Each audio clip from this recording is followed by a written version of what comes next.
What is up, guys? Today's update is absolute madness.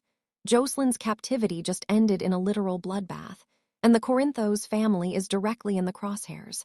Let's dive straight into this chaos. Okay, I literally cannot believe this. Can we please process this mess together? I just hit record at 3:00 a.m. because this grueling decade-long journey has finally pushed me completely over the edge, and I am spiraling. I am severely sleep-deprived. My coffee is cold. My notes are scattered everywhere, and I've decided to completely ditch the script. I am breaking all the filters tonight because I seriously can't stay silent about this anymore. There are legacy characters carrying this entire show on their backs. While others are single-handedly testing my sanity, and I am here to call every single one of them out. We are talking about raw, unfiltered hard truths. Tonight, people, please tell me I'm not the only one losing my mind over this. Look, we need to talk about what is happening down in the Windermere catacombs because the vibe has officially redlined. Basically, Jocelyn Jax has been locked in that damp, miserable stone cell, the exact same cell that once held the legendary Anna Devane. And honestly, the historical parallels here are a total game changer. Jocelyn is packing around this subterranean nightmare, losing her mind when suddenly she notices something off. About the architecture, a loose brick. Listen, when you are trapped in a Cassadine dungeon, you check every single crack in the wall. She pulls the brick away, and what does she find? An old, heavy, cold piece of steel, a gun. A literal gun hidden behind the masonry, probably left over from some ancient Phase-on or Cassadine plot from decades ago. My jaw hit the floor. This is a major flex for the writers tying the past to the present in such a lethal way. Suddenly, the heavy iron door groans open. Cassius, this absolute fraud, walking around wearing Nathan West's face, which honestly makes me sick to my stomach every time I see it walks in carrying a tray of food. Look, Cassius has been testing my sanity for months. He strides in with this unearned arrogance, setting the tray down and immediately launching into this delusional, psychotic monologue about his grand future. He is Nhu Yen Thai Tine just endlessly rambling about his crazy plans, his end game, how he's going to manipulate Lulu, and how Jocelyn is just a pawn in his twisted little game. Wait, why are we like this? Why do we give these villains the floor to monologue when we know it's going to backfire? Basically, he is so high on his own supply that he completely ignores the fact that Jocelyn is no longer the terrified college student she was yesterday. She is a Corinthos by association, a Jax by blood, and she is holding a hidden piece of iron that is about to change the entire landscape of Port Charles. Listen to me, the tension in this scene is absolute terminal velocity. Jocelyn doesn't panic. She doesn't scream. Honestly, she executes a tactical maneuver that is a total game changer. She slowly, methodically backs up, luring Cassius away from the door and directly into the blind spot of the two-way mirror. She knows that whoever might be watching from the other side, if anyone is even there, cannot see this specific corner of the room. It is a brilliant, high-octane move. Cassius steps into the trap, still running his mouth, still thinking he holds all the cards, and then suddenly Jocelyn makes her move. She pulls the gun. Whoa, I've really gone off chasing butterflies into another dimension here. I'm sweating just thinking about the framing of this shot. Bringing the signal back. Let's stick to the script, or rather the lack of one. The physical struggle that ensues is a raw frame that packs a lethal crunch. Cassius realizes what is happening a split second too late. He lunges at her. They're grappling the shadows of this ancient cell, hands fighting over the cold metal of the old gun. Jocelyn is fighting with a sheer, unadulterated desperation of a woman who refuses to die in a basement. It's a violent, chaotic, hyper-casual mess of limbs and survival instincts, and then bang. The gunshot echoes through the stone corridors of the Windermere catacombs like a sonic boom. I literally jumped out of my chair when this happened. The energy hits absolute terminal velocity. The flash of the muzzle illuminates the dark room. Fraction of a second, and in that flash, we see the shock register on Cassius's face. The bullet tears straight through his chest. He stumbles backward, gasping his eyes wide, with the realization that his grand, delusional future just evaporated into thin air.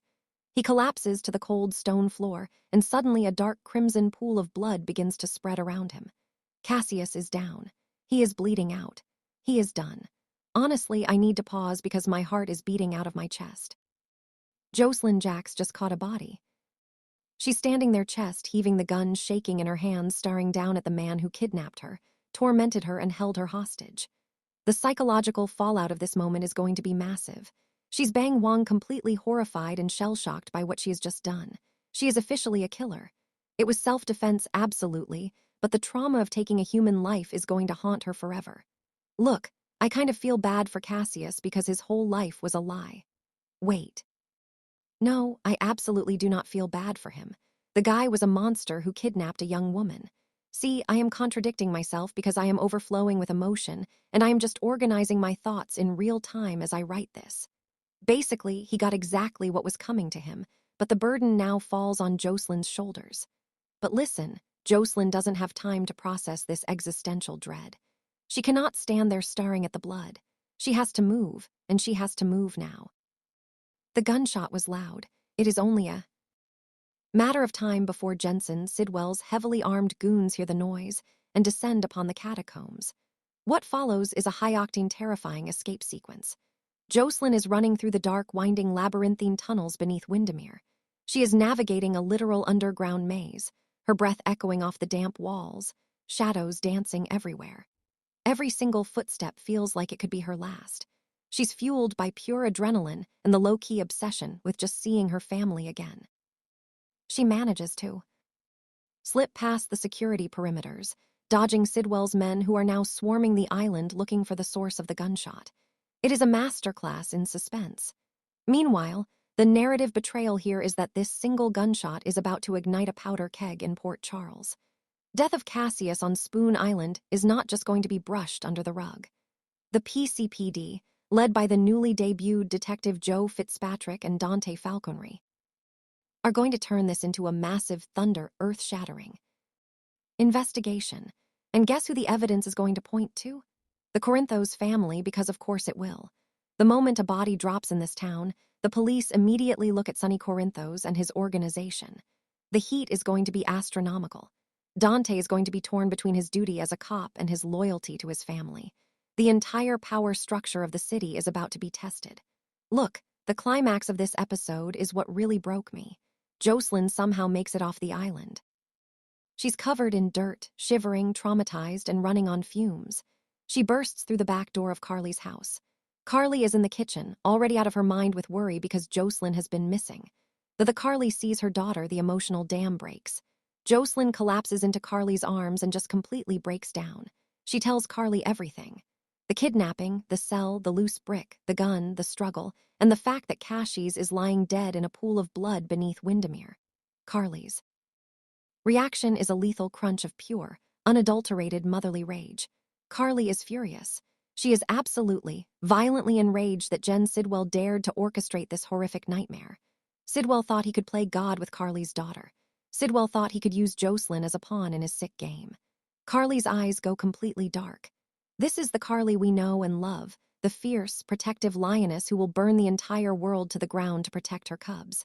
Packing the kitchen, running her hands through her hair, processing the fact that her daughter is now a fugitive who just committed a homicide, even if it was self-defense. Then comes the ultimate dilemma, the question that hangs in the air like a guillotine. Jocelyn and Carly look at each other, the weight of the world crashing down on them. Do they tell Sonny?